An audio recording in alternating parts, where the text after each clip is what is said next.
Good evening, everyone. I'm Storm Team Chief Meteorologist Steve Weagle. I want to give you an update on Tropical Storm Philippe as it moves some heavy rainfall, torrential downpours, and gusty winds across South Florida. We've been getting reports of some damage, likely tornado-related in Boynton Beach from an earlier storm. James, if you can press the button because this clicker is not working, I can go through some of the maps here and show you what's been going on during the last few hours. The rains will taper off after about midnight to about 2 in the morning.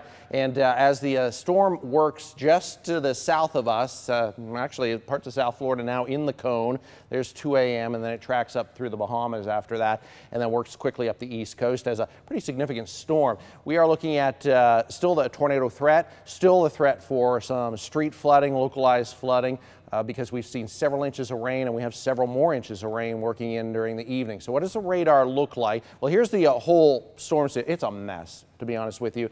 And there's a low-level circulation very close to Havana that's working at about 30 miles an hour. But once we get through this back edge right here, we'll start to see an improvement in our weather. But that's going to be about 4 to 5 hours. So just these quick rain squalls moving through. We have another one that's coming through Jupiter now, beginning to see a little bit of a breakdown around South County, but that's short-lived. It's going to fire up again. And there's a look at the Treasure Coast, Port St. Lucie, Stewart. There's a big band there cutting across Hobe Sound all the way back through Indiantown that moves in through Stewart all the way up into Port St. Lucie, Fort Pierce in the next 20 minutes. They're moving very quickly, but lots of rainfall. We'll keep you up to date if any additional tornado warnings are issued. We've seen some damage that is likely tornado related in Boynton Beach.